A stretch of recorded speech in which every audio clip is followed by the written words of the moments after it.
Welcome to today's webinar. We've got an exciting topic on AI essentials for construction financials. We're going to give everyone a few more moments to trickle in. In the meantime, we've prompted a poll. If you guys could answer that to the best of your abilities, that would be helpful. And for anyone else too, if you want to drop in where you're joining us from today, we're kind of curious to know where everyone is tuning in from. Feel free to drop that into the chat. So we will have a big audience today, so we might give a few more moments. And this presentation is about 30 minutes in length as well. I see we got international right off the bat, Toronto, Canada. That's exciting.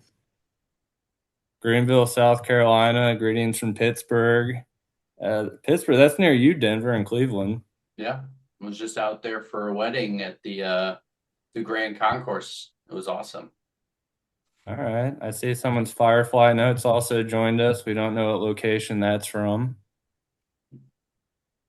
All right. Anyway, I'll digress. Thank you everyone for joining us today for today's webinar. We're very excited about it. We know construction financials can be very messy. Putting a WIP schedule together, collecting updates from PMs on their forecasts, managing change orders, sending invoices, then following up on them, chasing them down, all straight from your ERP, and then also the people that like to take it into the spreadsheets. It can be a lot. And today we're going to point out the problem on one slide, but we'll also offer the solution that AI can provide. So with that being said, Alpharetta. So I see that right in Paul and I's backyard. So we'll go ahead and get started.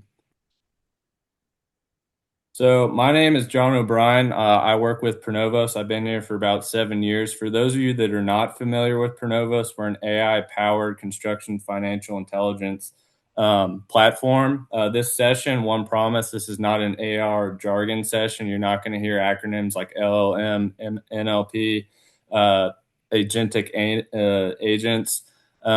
So if you're wondering how AI can apply to your financials, you're in the right spot.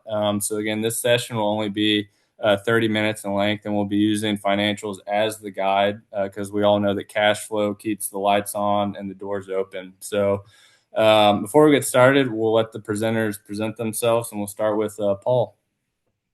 Thanks, Sean, and good afternoon, everyone. My name is Paul Atkinson, and I'm a partner at Smith & Howard, where I help lead our construction practice.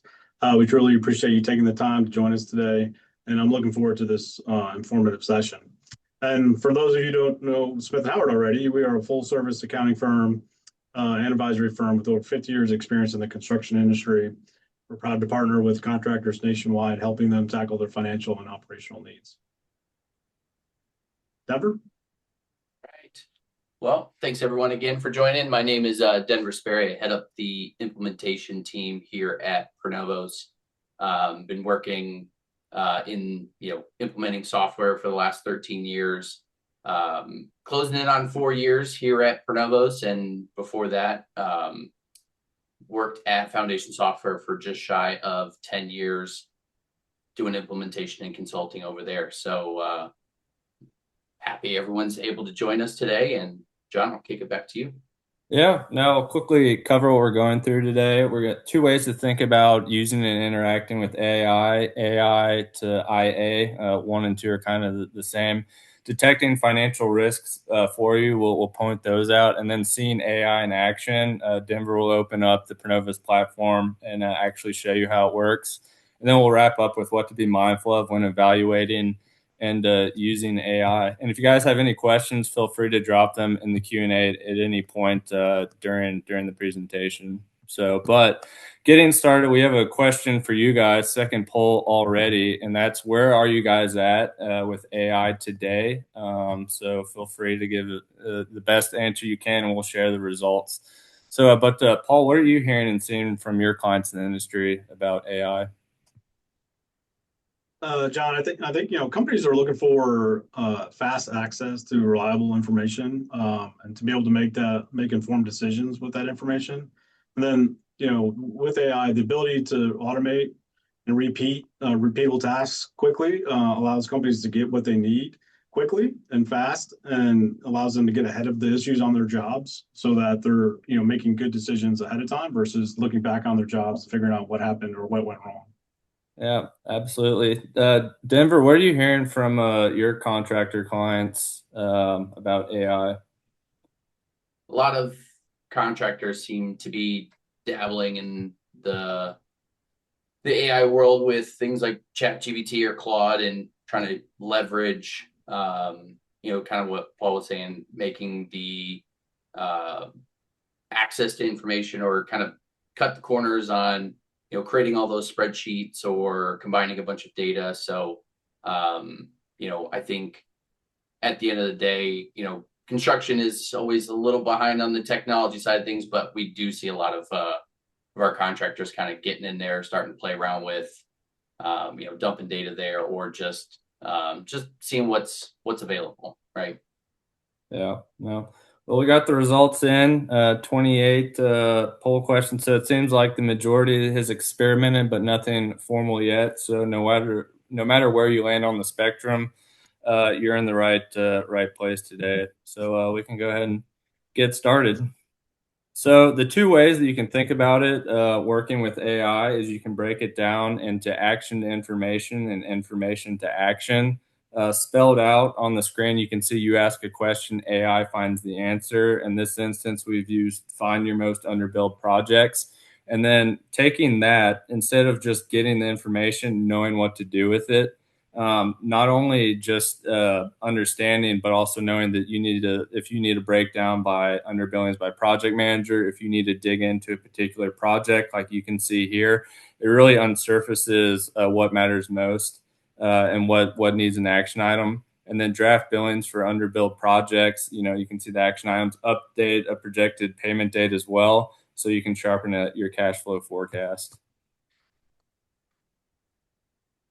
Yeah, John, I always think about when I'm using AIs is, I don't know maybe all the exact questions I ask, but just ask any question and there's really no wrong question to ask, right? It's just kind of keep on drilling and asking the questions that you need the answers to how again make those informed decisions. Yeah.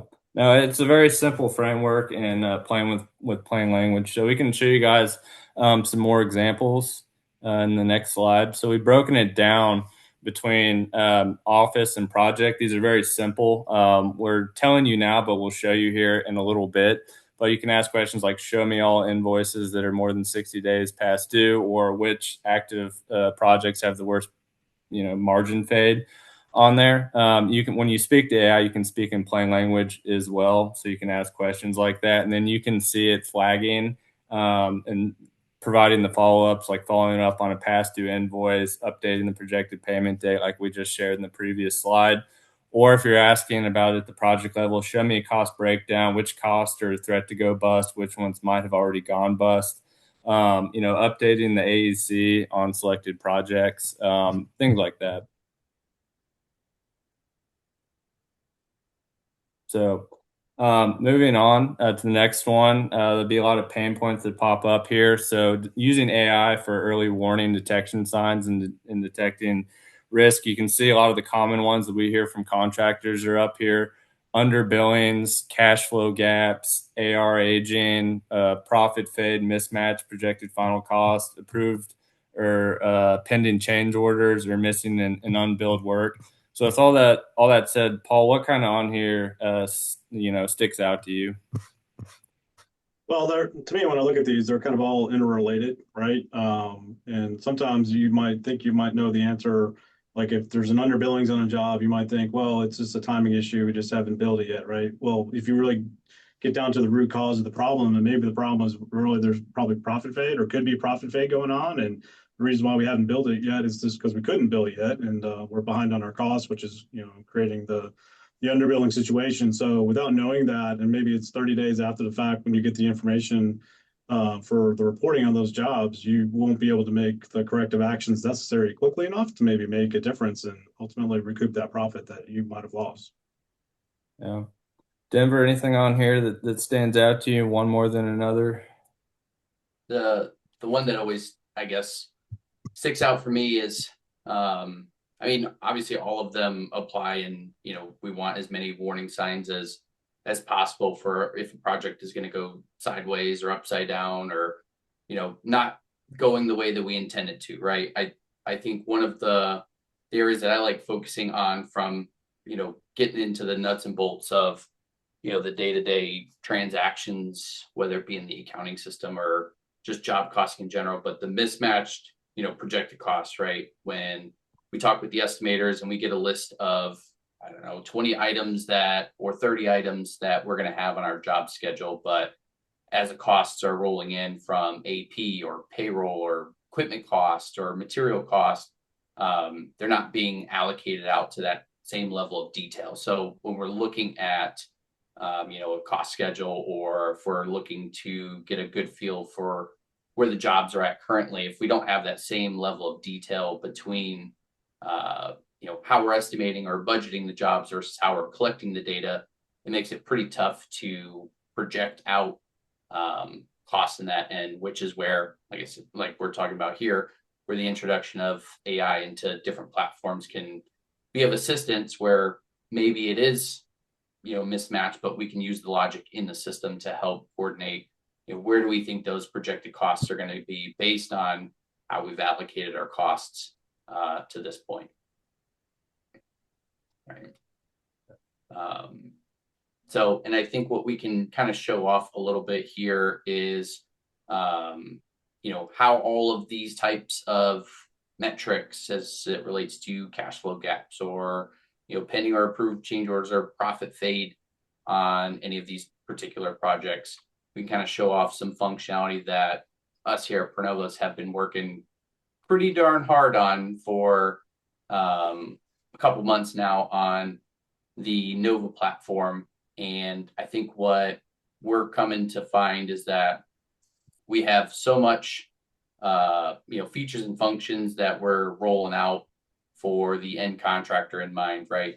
So when we're looking at things like the monthly or 13-week cash flow statements, or work in progress reports, or cost forecasting, a lot of the functionality, if we have any existing ProNovos users in the webinar with us today, a lot of the same features and functions that everyone is pretty familiar with, but with the introduction of AI into the Nova platform, I think really takes it to the next level, right? So when we start looking at, we'll start with the 13-week cash flow forecast. So what we're looking at here, right, we're comparing what is our cash today, what is all the money that's scheduled to come in over those next 13 weeks, what's the expected costs over those next 13 weeks as it relates to our billings and AP invoices.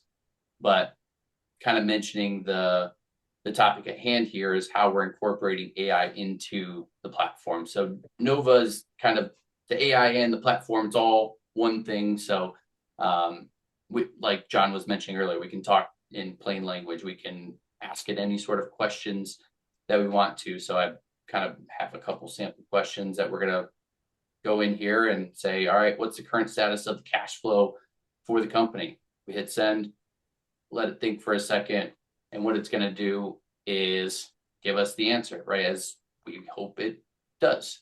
But what it'll do is go through those 13 weeks, take a look at the question at hand. What we're trying to do a little bit differently, and hopefully for the best, is, all right, great, we've got our answer. We've got the current week. We're heading into the red pretty quickly here. So what we can do is, what are those next steps going to be, right? Do I need to look at my overdue AR invoices? Do I want to show my AP aging breakdown? Do I want to update my accounts receivable projected payment dates, right? We can use the logic of the system to, instead of just saying, hey, these invoices are due each week, more along the lines of, when do we expect payment to come in for each of our invoices that are outstanding, based on historical payment trends for the project, for the customer as a whole, for the company as a whole. So if we're getting paid on 45 days and we want to use that as our average payment days for either AR or AP, we can utilize the logic and all the information that we're storing in the Nova environment to hopefully give us a better picture of where the company is, right, as it relates to cash flow or anything else. So with that, right, being kind of what's our next steps, right? And when we look at more of our company level information here, when, we take a look at something like the WIP, most contractors are running this on a monthly basis, right? We're pulling all the data for our contract amounts, our budgets, our costs, our billings, right? With the end goal of figuring out what our over and under calculations are going to be for each of those jobs. That way we are recognizing revenue accordingly, but, kind of using the same tool here, hey, what jobs are at the highest risk, right? We can even just kind of give it kind of a vague general question and have it go through the system, take a look at all of the, in this case, worst performing projects, give us a list of those jobs, what the risk currently is. Hey, this, we're at a severe loss. This job doesn't have a contract value in there. So it's not simply just, hey, this job has a negative profit margin, but it's calling out all of those different things. So if we don't have contract amounts in there, we know that we can't complete the WIP without valuable information showing up on that report, right? And as we keep going down the list, hey, these are elevated, but watch closely, and then give us the option or the priority list of which projects are at the highest risk. And then same thing, right? Get us into what is our next steps for it. So do I need to get into the cost breakdown? Do I want to look at the, detailed cost forecast for one of the jobs? Do I want to update my estimated cost of completion, or, get into more of the specific AI driven, cost updates for any of these jobs as well? Yeah. Is there more granular analysis that you can get from contracts using AI? Yeah. So if we went into any of our particular projects and, maybe we wanted to look into the cost forecast breakdown, right? So we can look in here and say, all right, here's how we've broken down the job from our budget, from our costs, all the way down the list, right? So we can kind of have a good feel for what is, for $53,000 budget, we've spent $55,000, but maybe we say we're 50% complete. So, do the math, come up with our projected costs.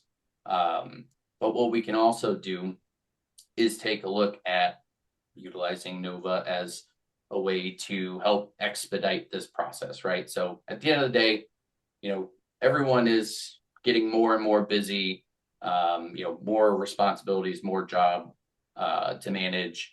So obviously with the introduction of technology is meant to help make everyone as efficient as possible, right? So if we can get a platform in place that, hey, just simply, hey, can you increase my cost to complete by 10%? Because we had some issues come up, we had some things to consider, and we just want to buff it 10%, take it, and then what it will do is find all of the rows that have our cost to complete.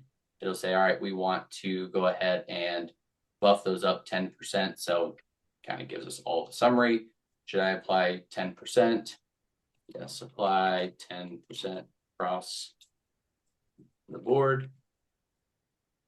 And there would, with a lot of the AI technology out there, you can, throw the microphone on, talk directly to Nova, platforms of the sort where we can say, go ahead, do it, proceed now. It'll take those 4 edits, apply our 10% increase, and then give us our new cost forecast, right? And once we get to the end result, we apply all of our updates. What's really cool about, using the technology to get the most out of it when we're looking at something like, I'll pull up one of our other jobs because I have some information saved here. But, once we save our cost forecast, we want to get a good rundown of the job. We can get into those finalized cost forecast summaries. Right? So if I click into one of these, we can get a very detailed analysis of each one of our jobs. Right? So no more having to, pull all this information together, type up a lengthy email to the management team or anyone who's asking about the jobs. If we're completing our cost to completes, managing our WIPs, using the system as it's intended, we can get all sorts of information just at our fingertips, right? So telling us what our projected profit margin was, cost overruns on this particular job, where we're at from a percentage of completion, what's our recommended next step. So, using all this information, hopefully making it a whole heck of a lot simpler. And I really do think that for a lot of people, having this level of efficiency is really what's going to help everyone not only, have better information to their own jobs, but give them a little bit of time back at the end of the day. Everyone's swamped. We want to make sure that we're doing things as efficiently as possible. Yeah. I mean, it can help reduce redundant communication as well. Maybe a superintendent or project manager can find out and ask a question here, get an answer about scope of work or one of the other items that can pop up in here much quicker than making a phone call or waiting to hear back on an email. So it allows people to keep their jobs on schedule. Yeah, and to that point, John, one other thing I like showing off here is our contract analysis. So there's been, I'm sure no one's ran into this before, but if you have to, run through the contract and kind of look through the details, are these things in scope? Are they out of scope? If we just need general questions asked about what's included in the contract, what language is spelled out there. If we have the contract uploaded, we can ask it questions. Are there any cost codes that we use so far that aren't within the scope of the contract? We can say, give me the answer. What it will do is read the contract, review the question, go through it, and say, all right, let's pull it up. Here's our scope of work. We've got 3 things included, 5 exclusions, 6 qualifications. So we can really take a look at, all the work that we've performed so far. Is it included? Is it not included? Right. And I think this can be a pretty good, review process just to see, hey, do we need to write any change orders for any work that we've completed that didn't seem to be within the scope of the contract, right? Or we can ask it even just kind of general questions. Is this project an OSIP project? They can go through the language and find the section that's applicable for it and return the answer and say, hey, this project is not OSIP, so the contract requires you to carry your own GL. And then, if you wanted to say, show me it in the contract, show me the language that spells this out. It can then read it, give us a link, highlight it within the contract to just make sure, because, at the end of the day, AI is new. I'm sure there's a trust that needs to be had for everyone with the end result of, hey, here it is, here's where it spells it out, right? But it's good to question it. The proof is in the pudding. Make sure that we're getting the intended result, because the last thing anyone wants to deal with is, as people call them, hallucinations from the AI platform, to make sure that everything is being returned as you would expect it, right? Yeah. No, that's all neat stuff, especially when you combine the power of a contract with the financial data to back it up. Yeah, right. Yeah. If anyone has any questions, feel free to drop it into the Q&A, but we can move on to the next slide.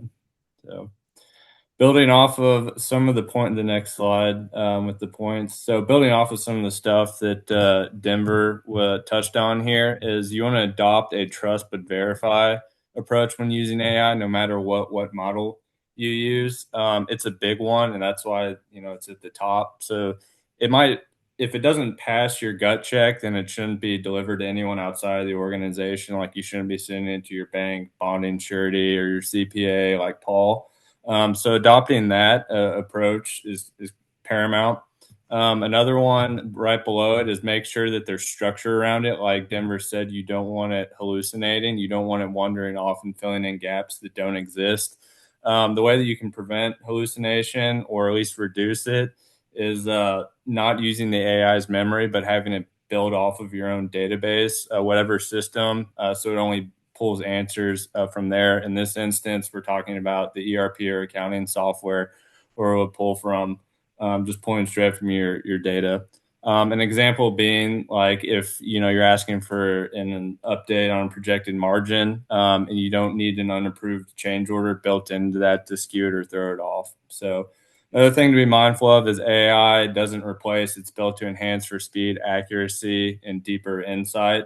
Um, to be mindful of too that AI is good at being in the background. This is the best version of AI working quietly behind the scenes, watching your jobs, so your team can accelerate their time to insight when it's needed. So, and then you want to make sure as a contractor that you're using AI that fits your needs, revenue recognition, retention, cost to complete, change orders, billings. They're all unique in construction. So making sure that your AI actually understands your needs as a contractor is something that's very important. Dumping things into Claude or ChatGPT can be refined over time, but it can also still go into the second to top point, wander off.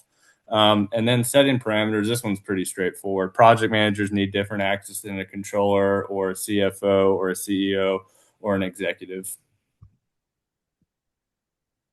So, Paul, you've watched AI reaffirm what you've already suspected. From your seat, where do you see the value in this?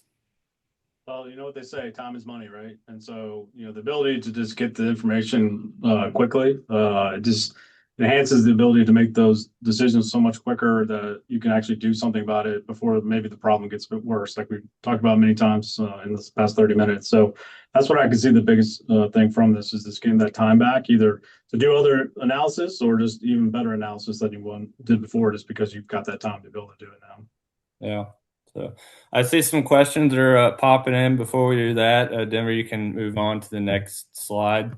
We'll do an offer for everyone on here, a free 7-day trial of Nova. If you're interested in setting that up, if you're interested in setting that up, but kind of want to wait a week or two, just go ahead and indicate yes, and we can reach out to you when you want to set that up. So.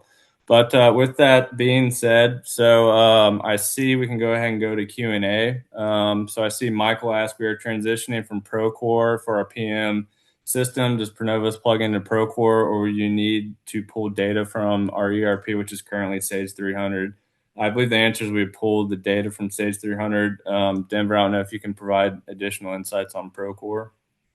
Yeah, we would start by using Sage 300 as the base part of where Nova is connecting to the ERP system for the contracts, the budgets, cost, billings, change orders, everything. But yes, we do have the option of connecting in other source systems like Procore to help supplement the data that would be pulling in from Sage 300 as well.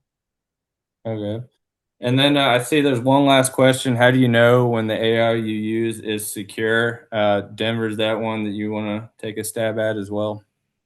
Yeah, so the security part of it, we're building all the protocols in place where it's not open to the public.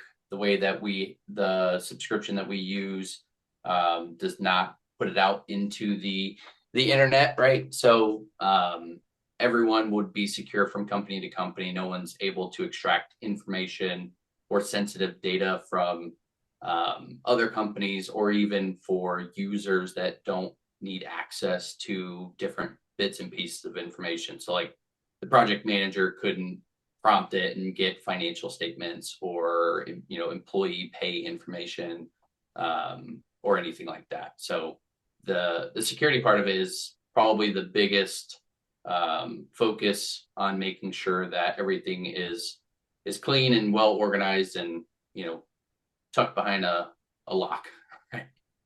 Okay, we see another ERP question from Jenny. Do we integrate with CMIC?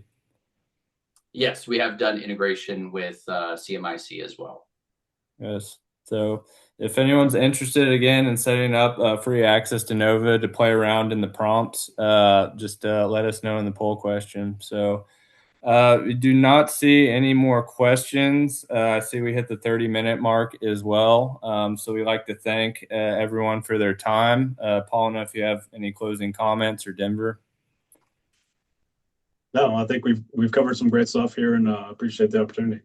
Yeah, no, well, we appreciate everyone joining us. We will be sending a recording of this webinar out to everyone probably tomorrow. But we hope everyone enjoys the rest of their day. And thank you for your time.